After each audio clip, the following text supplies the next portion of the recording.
In every football team, there is always a player considered the star and standout, the one who is in the spotlight, the subject of discussions, and often the fans' favorite and most cherished. Alongside this star, there are usually one or two players who play the role of his helpers. Depending on luck, people might remember them, or they might be completely forgotten. But behind this star and his assistants, there is always a group of players that no one remembers, and the media never talks about. Unfortunately, these players live in the shadows, are ignored, and rarely does anyone do them justice or give them their full due. But in this video, I will carry the hammer of justice to give them the appreciation they deserve, and I will present to you a list of the top 10 underrated players in my opinion, ranked from the least underrated to the most underrated. Before we begin, share with me in the comments, who do you think is the most underrated player in the history of football? Honestly, we can't start this video with anyone but one player, the friend of champions, always underrated. He is the Argentine Di Maria. The truth is, when the Argentine Di Maria played alongside Messi, it was Messi alone who took the headlines. But Messi wasn't the only one who blocked the spotlight from Di Maria. Many football stars took the attention away from him, and I'll tell you who they are. But first, let's agree on something important. When someone calls a player the man of finals, they definitely mean Di Maria, not Harry Kane. Because this Argentine winger, who many people don't like, literally gave everything in the world of football and achieved all possible titles, even the titles that were considered impossible. By the way, I used to think that Argentina winning the 2022 World Cup was something impossible, but Di Maria and Messi had a different opinion. But the unfortunate thing in the story is that in the end, despite all these titles and finals, it was as if Di Maria had done nothing. He always lived in the shadow of another hero, whether with his club or his national team. For example, at Real Madrid, and although Di Maria was the man of the match in the Champions League final against Atletico Madrid, in which Real Madrid won the precious 10th title, his role was completely marginalized. Because on that night, as you know, the Spanish player Ramos went and stole the moment from him. And when Di Maria decided to ask for an increase in his contract, meaning he was asking for more money, Perez decided to reward him in his own way. So Perez went and put Di Maria on the transfer list. And also with the Argentina national team, Di Maria decided the 2021 Copa America final by scoring the only goal in the match, and he scored in the 2022 Finalissima final. Even in the last 2022 World Cup final against France, Di Maria scored a goal and won a penalty in the first half. But in the end, Di Maria was always seen as the second man behind Lionel Messi and also Cristiano Ronaldo, even though this player never fell short in any final and was always present in the decisive moments. But honestly, what happened with Di Maria was much better than what happened with the next player. This player was the first to be blamed and criticized after a loss, but when the team wins, no one gives him a kind word. He is the French Olivier Giroud. As for the people who bully Giroud, I would like to tell you that he is the all-time top scorer for the French national team. This player, throughout his career on the field, managed to achieve almost everything in football. Since he was playing at Arsenal, Giroud was a specialist in something that everyone loves in football. I don't mean the number of goals, but the beauty of the goals that Giroud used to score. What Giroud used to offer with Arsenal was something irrational, as every goal he scored at Arsenal could be described as truly amazing. But after 5.5 years of service at Arsenal, the club decided to send him through the London Underground to the rival London club Chelsea, and everyone thought at that time that his career was over. And despite all of that, he achieved the Europa League and the Champions League titles with Chelsea. Then he placed those two titles on his right and left sides, leaving the middle empty because he was aiming for another title, the World Cup, which he achieved with the French national team in 2018, for the second time in the history of Les Bleus.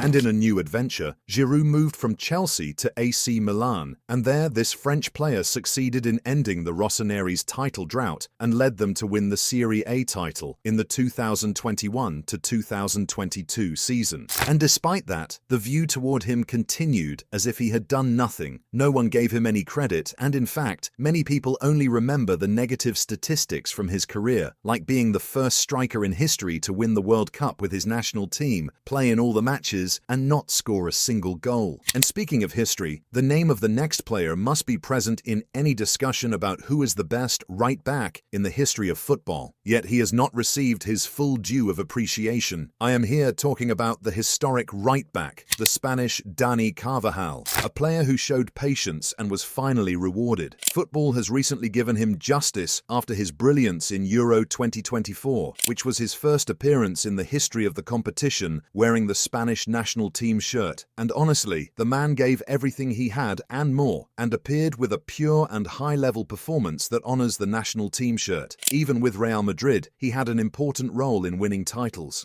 Honestly, I don't want to get into long, never-ending discussions about the greatness of Carvajal's career, but what is beyond argument is that his career is truly legendary. It is enough to mention that he is considered one of the most decorated players in the history of football with the Champions League title, having won it 6 times. But the problem is that Carvajal all the time did not receive the appreciation he deserves in terms of achievements. Even during the golden era of Real Madrid, everyone focused the spotlight on the Brazilian Marcelo, while Carvajal remained in the shadow, as if he were just a name in the lineup, nothing more. And now we move to the next player on our list, a player who, despite his tall height, only a few people used to see or notice him. Do you remember Manchester City winning the Premier League title in the 2012 season? Yes, the moment of Aguero's famous goal. But do you know who scored the equalizer just 2 minutes before that title-deciding goal? It was the Bosnian Edin Dzeko, the player who succeeded by the numbers in every league he played in throughout his career. In Germany, he achieved something like a miracle when he snatched the league title from Bayern Munich and won it with Wolfsburg. He also claimed the top scorer title in the same year. In England, he was one of Manchester City's heroes who made history by winning the Premier League, and he was even the team's second top scorer, behind Sergio Aguero. As for the number that might surprise you, it is that in the 21st century, Dzeko has scored more goals than legendary strikers like Wayne Rooney and Didier Drogba. Despite that, this player has never even come close to a quarter of their fame or popularity. Even after reaching the age of 38, he kept competing for the top scorer title in the Turkish league during the last season. And despite this remarkable performance, I am certain that no one will mention Dzeko's name in a list of the best strikers in the world, despite his numbers being more than excellent. So, what do you think the reason is?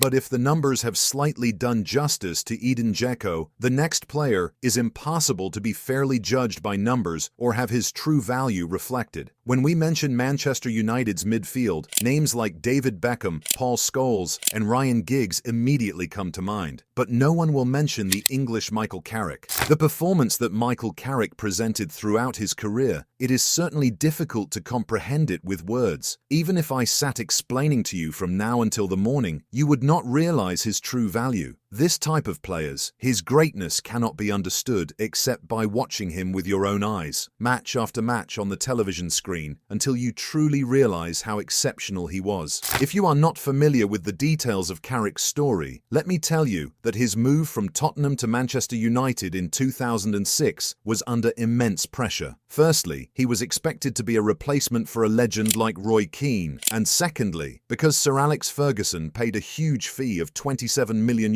to sign him, which was a massive amount at the time, and Carrick was supposed to prove his worthiness of it. But Carrick, as he used to do on the field, was calm in a way that is almost provocative. Consistent performance, smoothness in playing, a distinguished level in the big and decisive matches, and above all, he executed Ferguson's instructions with extreme precision. And the result is that he won the Premier League title 5 times and was crowned with the Champions League once in 2008. His coach, Sir Alex Ferguson, said about him, "He does not speak much in the media, but he expresses everything on the field." And the truth is that since Carrick retired in 2018, Manchester United is still, until today, searching for someone to replace him. On the other side of the city of Manchester, there was a player loved and respected by everyone, but unfortunately, he is not mentioned among the best players in his position. A creative left-footed player, highly skilled, with distinguished dribbles and exceptional vision on the field. He is the Spanish David Silva.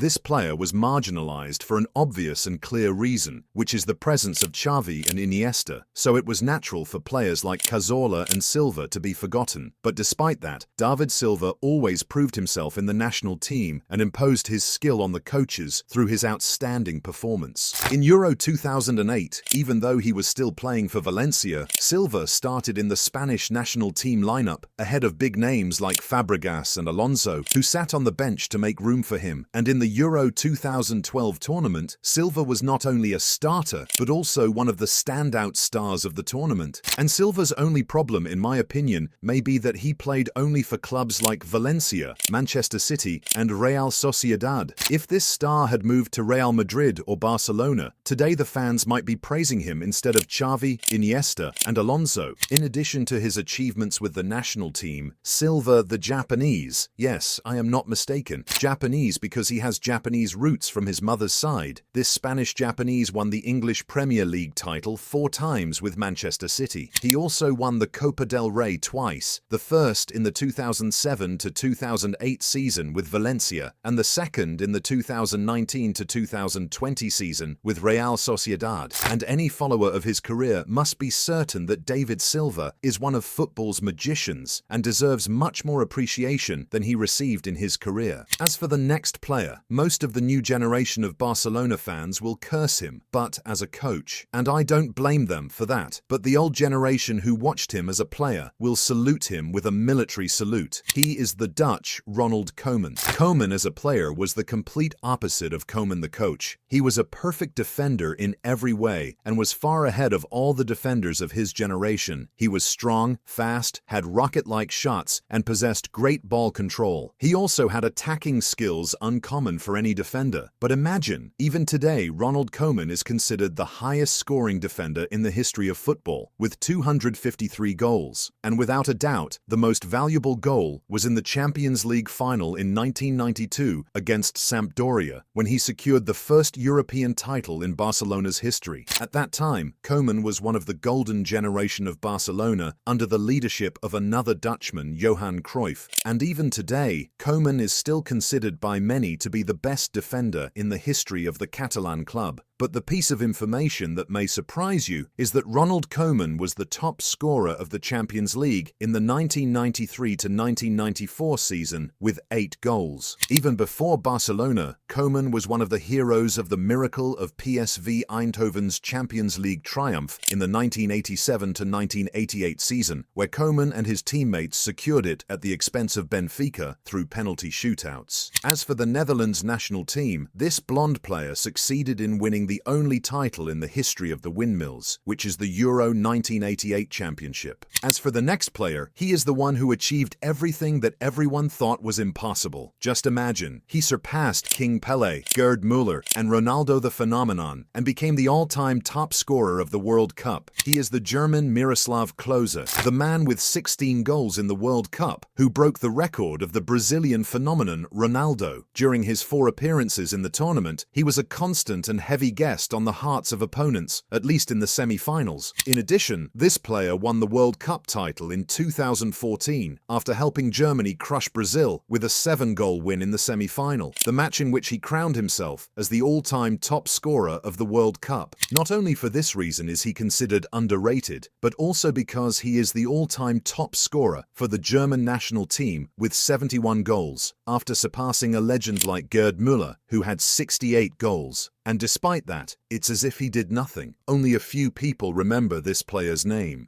And he was one of the best strikers in history when it comes to scoring goals with his head. And if you have even 1% of doubt, then go and watch his incredible ability to score from all areas. But the one you really need to go watch again now and reshape your football opinion about is the Spanish Sergio Busquets. This player was always in the shadow of Xavi, Iniesta, and Lionel Messi, even though he began his football career by displacing the Ivorian Yaya Touré from his starting position in the team. Right after that, in his very first season with the Catalan club, he contributed to achieving the historic sextuple. Then he became part of the historic generation of both Barcelona and the Spanish national team. But words of praise and recognition were always far away from this Spanish player. And although Busquets changed the duties of the defensive midfielder up to this day, and players and coaches always consider him a role model in their statements, the audience has a different opinion. They are never satisfied with this kind of player. That's because Busquets' performance is just like his personality, calm, composed, and extremely cold-hearted in the most difficult situations, regardless of the match's importance. And as Pep Guardiola described him, Sergio Busquets can see the game faster than all the other players, and that's why Sergio Busquets is always one step ahead of everyone. And now we have arrived at the player in first place, the one that I, you, and all football fans know is a legend. It is the Italian Andrea Pirlo, the maestro of Italian